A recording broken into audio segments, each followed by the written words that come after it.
Dieu me jugera-t-il? Chers frères, chères sœurs, chers amis, nous vous souhaitons la bienvenue à l'écoute du message de ce dimanche qui s'intitule « Dieu me jugera-t-il ?» C'est une interrogation à laquelle beaucoup font face et une interrogation qui les taraude.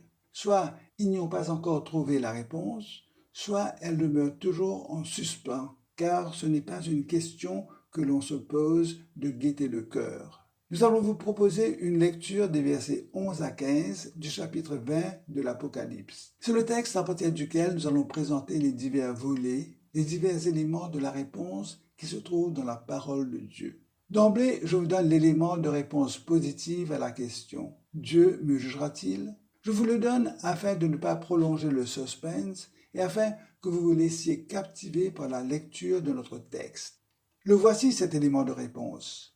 Si votre nom se trouve écrit dans le livre de vie, Dieu ne vous jugera pas. Amen. À la fin du message, nous verrons pourquoi et comment nous ne serons pas jugés. Je vous propose la lecture, Apocalypse 20, les versets 11 à 15. C'est l'apôtre Jean qui nous parle vers la fin du livre de l'Apocalypse. Puis je vis un grand trône blanc et celui qui était assis dessus. La terre et le ciel s'enfuirent devant sa face, et il ne fut trouvé pas de place pour eux. Et je vis les morts, les grands et les petits, qui se tenaient devant le trône. Des livres furent ouverts, et un autre livre fut ouvert, celui qui est le livre de vie. Et les morts furent jugés selon leurs œuvres, d'après ce qui était écrit dans ces livres. La mer rendit les morts qui étaient en elle. La mort et le séjour des morts rendent les morts qui étaient en eux. Et chacun fut jugé selon ses œuvres. Et la mort et le séjour des morts furent jetés dans l'étang de feu. C'est la seconde mort, l'étang de feu. Quiconque ne fut pas trouvé écrit dans le livre de vie fut jeté dans l'étang de feu. C'est un texte qui nous met en présence du moment le plus grave de toute l'histoire de l'humanité. Il est si chargé que tout commentaire devrait impérativement inclure les moments cruciaux du plan de salut de Dieu tel qu'il est déployé en Christ et par Christ dans la Bible. Donc je me propose de faire la liste des éléments principaux de ce texte. J'en ai identifié 9. Premièrement, un grand trône blanc et quelqu'un assis dessus. Deuxièmement, chose anormale, la terre et le ciel s'enfuirent devant la face de celui qui occupe ce trône. Troisièmement, la vue des personnes décédées, mais toujours conscientes de tous les rangs, de toutes les positions sociales, professionnelles, spirituelles devant ce trône. Quatrièmement, l'ouverture des livres et l'ouverture de notre livre nommé le livre de vie. Cinquièmement, le début du jugement de ces personnes selon leurs actions inscrites dans ces livres. Sixièmement, la mer, la mort et le séjour des morts qui laissent sortir les personnes décédées qui se trouvaient dans ces trois lieux. Septièmement, la fin de ce jugement où la mort et le séjour des morts sont précipités dans un étang de feu. Huitièmement, cet étang de feu est présenté comme la seconde mort. Et neuvièmement, c'est le choc. Je répète, le choc. Toute personne dont le nom n'était pas inscrit dans le livre de vie était précipitée dans cet étang de feu. Voici le contexte. La première résurrection a eu lieu, la seconde mort n'a aucune puissance contre eux. Et le règne de 1000 ans de Jésus sur la terre, telle qu'elle existe, est terminé. Le diable, appelé de tous ses noms, le dragon, le serpent ancien et Satan, a été relâché de l'abîme où il était enchaîné pendant tout le millénium. À la fin du millénium, Satan a essayé de mener une dernière attaque contre le camp des saints et la ville bien-aimée Jérusalem. Mais le jugement de Dieu est descendu du ciel pour le dévorer avec Gog et Magog. Et le diable a été jeté pour de bon dans l'étang de feu et de soufre où la bête, c'est-à-dire l'Antichrist, et le faux prophète s'y trouvaient déjà avant le millénium. Dans l'étang de feu où ils seront tourmentés jour et nuit au siècle des siècles. Donc, la trinité diabolique, c'est-à-dire Satan, l'Antichrist et le faux prophète, ont été mis hors d'état de nuire avant même le jugement dernier. Dieu me jugera-t-il? La réponse à cette question dépend de l'état spirituel de chaque individu et de sa relation personnelle avec Jésus-Christ. Un élément de réponse négatif, un élément sans équivoque et qui fait peur. Quiconque ne fut pas trouvé écrit dans le livre de vie fut jeté dans les temps de feu. En d'autres mots, toute personne dont le nom ne figure pas dans le livre de vie tombe sous le coup du jugement. Ensuite, elle sera jetée dans les temps de feu en compagnie du diable, le serpent ancien Satan, Gog et Magog, l'Antichrist et son faux prophète. L'apôtre Jean donne la liste des leaders qui seront prioritairement dans les temps de feu. L'apôtre nous montre ainsi, chers amis, qu'il n'y a pas d'autre issue en ce qui concerne la non-inscription de notre nom dans le livre de vie. Si notre nom ne figure pas dans le livre de vie, ce sera assurément les temps de feu. Nous reprenons successivement les images et descriptions clés de ce texte afin que, dans la mesure du possible, tout soit clair. Premièrement, un grand trône blanc, celui qui était assis dessus. C'est la scène du jugement dernier, comme il est dit dans l'étude eschatologique, c'est-à-dire les choses à la fin des temps. Il s'agit du Seigneur Jésus qui est sur le trône pour le jugement universel. Le jugement non seulement des êtres humains de tous les âges, mais également le jugement des composants de la première création. Le grand trône blanc est réel tout en étant le symbole de la pureté et de la majesté de Jésus. C'est pour cette raison que ni la vieille terre, ni le ciel qui était entaché par la chute et le péché d'Adam ne pourront résister à la splendeur de Christ dans sa sainteté. C'est une anomalie cosmique, voire la disparition de la terre et du ciel qui a été évoquée plus haut. La terre et le ciel s'enfuirent devant la face de celui qui occupe ce trône. Cela nous fait réfléchir quant au lieu où se déroulera le jugement dernier. D'une part, notre vieille planète et son ciel auront disparu. C'est pour cette raison que l'apôtre Pierre nous dit qu'il se passera une désintégration atomique causée par la parole de Dieu. Le jour du Seigneur viendra comme un voleur. En ce jour, les cieux passeront avec fracas. Les éléments embrasés se dissoudront, et la terre avec les œuvres qu'elle renferme sera consumée. Puisque donc toutes ces choses doivent se dissoudre, quelles ne doivent pas être la sainteté de votre conduite et votre piété, tandis que vous attendez et hâtez l'avènement du jour de Dieu, à cause duquel les cieux enflammés se dissoudront et les éléments embrasés se fondront. Donc, puisque tout sera détruit, on se pose la question où se tiendra ce jugement. D'autre part, il ne pourra pas se tenir au ciel, car aucune sueur ne peut entrer au ciel où se trouve le trône de Dieu. Chers amis, nous avons de la peine à comprendre cette révélation pourtant si graphique par l'apôtre Pierre. Mieux vaut ne pas spéculer sur les moyens déployés par Dieu pour cette annihilation cosmique. Pour la création du monde, Dieu a parlé. Pour sa destruction, il est sûr qu'il la fera par sa parole. Je voudrais vous donner un bref rappel du plan de Dieu. Commençons par la sainteté et la justice de Dieu.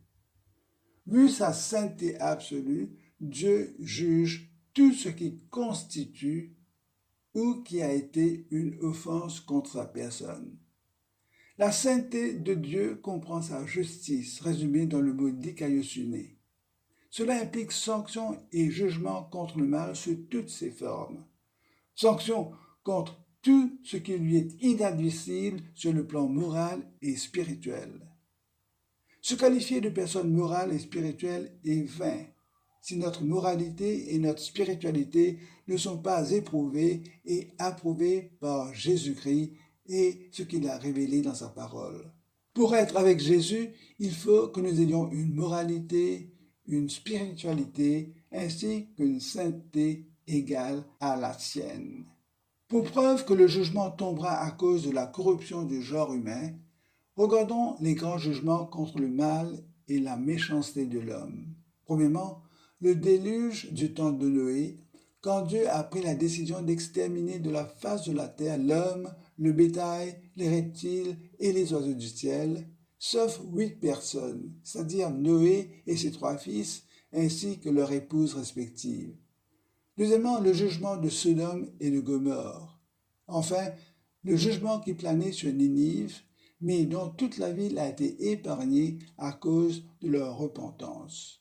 J'ajoute le salut de Ninive comme preuve que le jugement de Dieu n'est pas fataliste. Deuxièmement, Jésus-Christ le juge.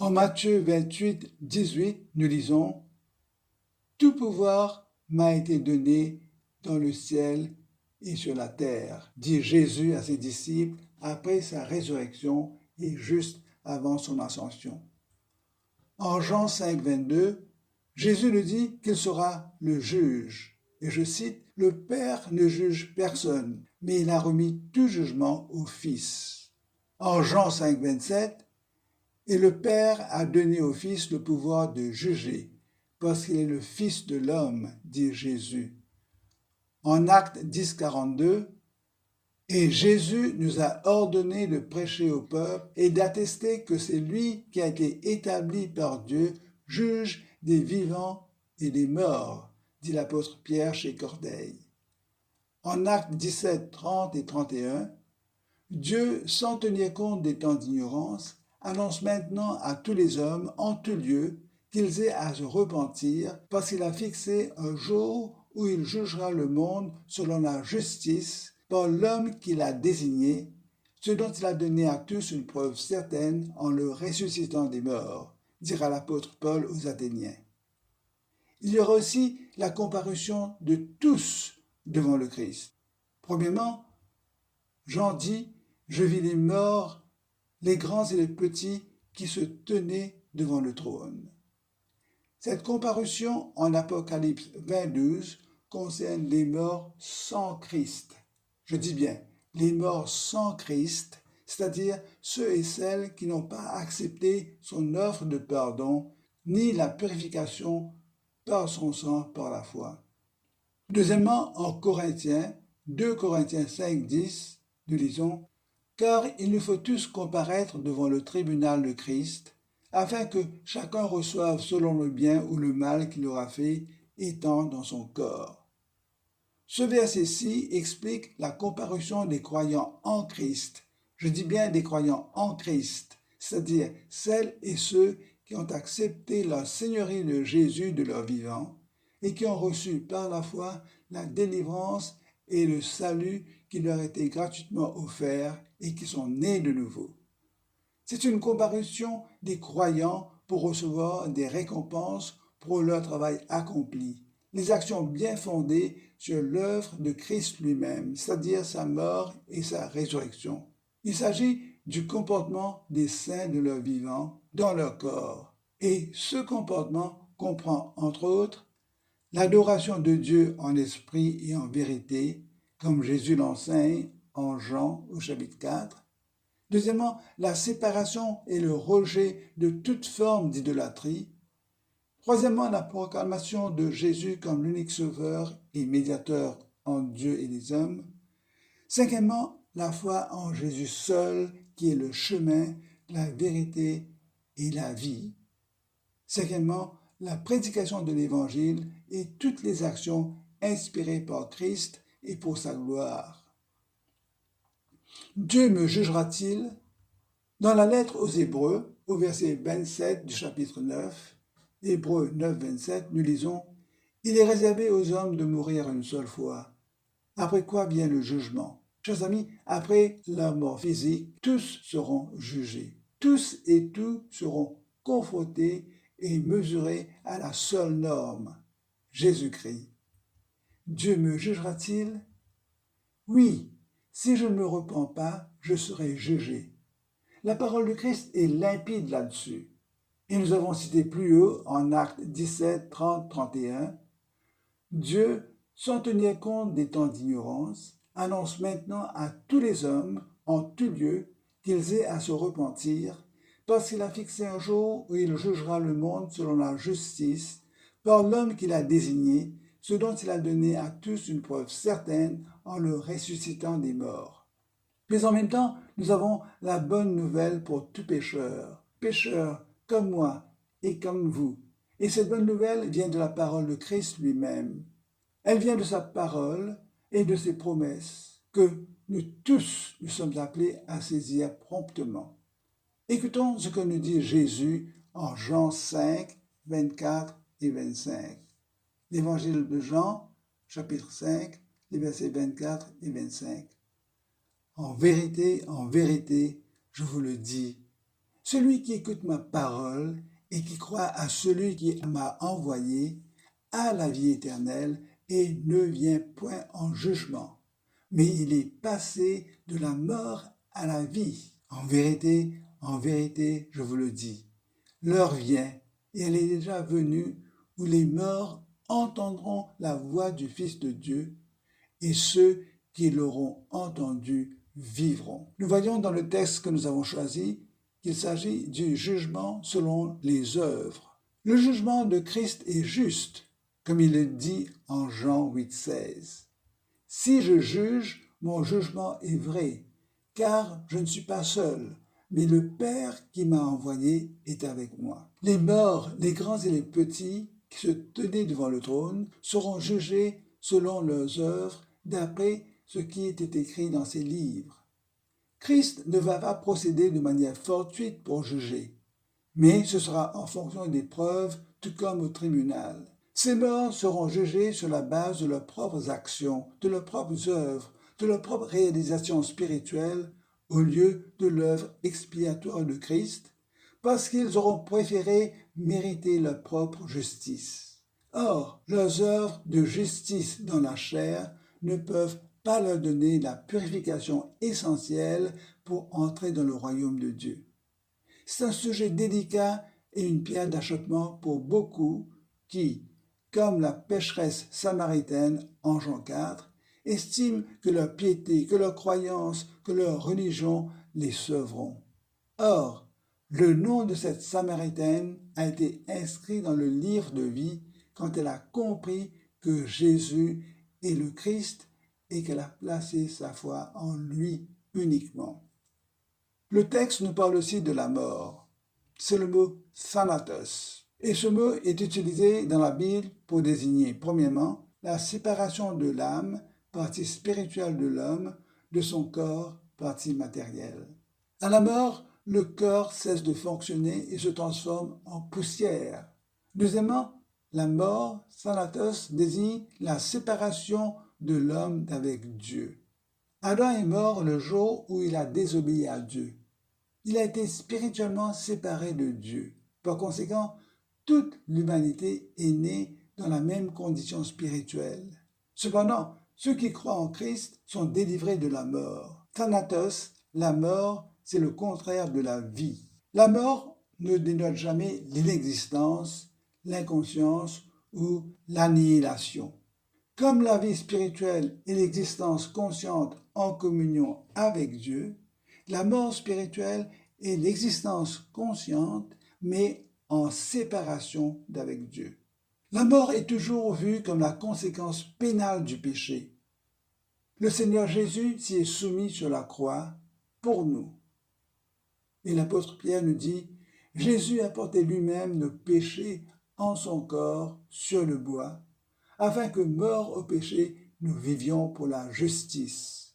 Et dans 1 Corinthiens 15, 26, nous lisons « Le dernier ennemi qui sera détruit, c'est la mort. » En effet, notre texte en Apocalypse 20, au verset 14, confirme ce fait. La mort fut jetée dans les temps de feu. Ceux et celles qui ne veulent pas de Jésus resteront dans les griffes de la mort pour subir le même sort, c'est-à-dire les temps de feu. Le texte nous parle aussi du séjour des morts, le Hadès. Mais en ce qui concerne le séjour des morts, veuillez consulter le message intitulé « La vie après notre mort » dans la playlist des vidéos déjà en ligne. Comme c'est le cas pour la mort, notre texte en Apocalypse 20,14 confirme « Et le séjour des morts fut jeté dans les temps de feu. » Et les temps de feu. Concernant les temps de feu, c'est la seconde mort, les temps de feu, Quiconque ne fut pas trouvé écrit dans le livre de vie fut jeté dans l'étang de feu. Cet étang de feu et les images associées transmettent trois idées importantes et très graves. D'abord, jetés dans cet étang, les méchants seront définitivement séparés de l'amour de Dieu et de la bonne création et connaîtront ainsi la seconde mort. Deuxièmement, ce feu qui ne s'éteint jamais dépeint l'enfer comme éternel. Enfin, Jésus appelle cette folie ardente la géhenne ou enfer ou feu éternel. Le texte nous parle aussi des morts. Nékroi, qui est le pluriel de nékros. En français courant, nous employons mort pour désigner à la fois les personnes qui ont cessé d'exister physiquement et le phénomène qui est la cause de leur fin de vie.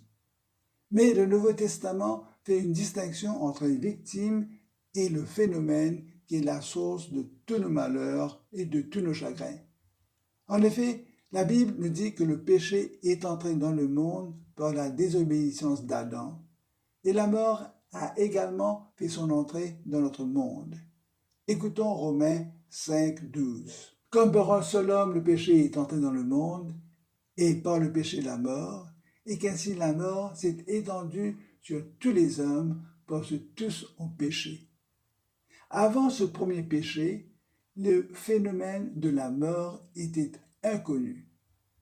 Pour cette raison, Thanatos, la mort, désigne le phénomène qui est notre ennemi que Jésus enverra dans l'étang de feu, tandis que Nékroi sont les victimes de Thanatos, de la mort. Nékros désigne entre autres la mort du corps, le corps sans âme. Deuxièmement, la condition spirituelle réelle des hommes non sauvés. Troisièmement, le corps du croyant en contraste avec son esprit. Par exemple, Romains 8, 10 nous dit « Et si Christ est en vous, le corps, il est vrai, est mort à cause du péché, mais l'esprit est vie à cause de la justice, de la sainteté de Jésus. » Cette deuxième définition, c'est-à-dire la condition spirituelle réelle des hommes non sauvés, est la mise en garde la plus sérieuse dans le cadre de ce message. Dieu me jugera-t-il? Oui, si nous sommes des nékroi, c'est-à-dire dans l'état, dans la condition spirituelle des personnes non sauvées. Dieu me jugera-t-il? À vous de répondre à cette question. Nous passons à la conclusion avec la bonne nouvelle en répondant à la double question posée au début du message. Pourquoi et comment nous ne serons pas jugés? Il y a un homme qui voulait servir Dieu, mais qui se savait foncièrement pécheur. Pour se débarrasser du péché, il se soumettait à toutes sortes de privations et de supplices que son corps d'homme pouvait supporter. Un jour, on l'a même trouvé mortifié, tout ensanglanté, gisant sur le sol suite à l'autoflagellation qu'il s'était infligée. Or, il a surmonté sa défaite spirituelle quand il a lu et compris ce texte de la lettre aux Romains. L'Évangile, c'est une puissance de Dieu pour le salut de quiconque croit. Parce qu'en l'Évangile est révélée la justice de Dieu par la foi et pour la foi, selon qu'il est écrit, le juste vivra par la foi. Romains 1, 16 et 17. Ainsi, cet homme a été délivré de toute frustration et défaite spirituelle quand il a compris que Dieu le déclare juste et saint simplement par la foi en la mort et la résurrection de Jésus. Pourquoi et comment nous ne serons pas jugés? Premièrement, à cause de l'œuvre de Christ en notre faveur. L'œuvre de Christ, sa mort pour nos péchés et sa résurrection sont pleinement suffisantes pour nous épargner de la colère de Dieu. Christ a payé notre dette jusqu'au dernier centime quand il a crié « Tout est accompli ». Nos bonnes œuvres personnelles n'ajoutent rien à la pleine suffisance de l'amour de Jésus pour nous.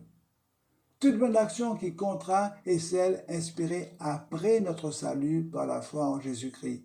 Toute œuvre préparée d'avance par Dieu pour que nous les fassions pour la gloire de Jésus. Deuxièmement, pourquoi et comment nous ne serons pas jugés? Parce que Christ est notre victime propitiatoire. Écoutons Romains 3, 25.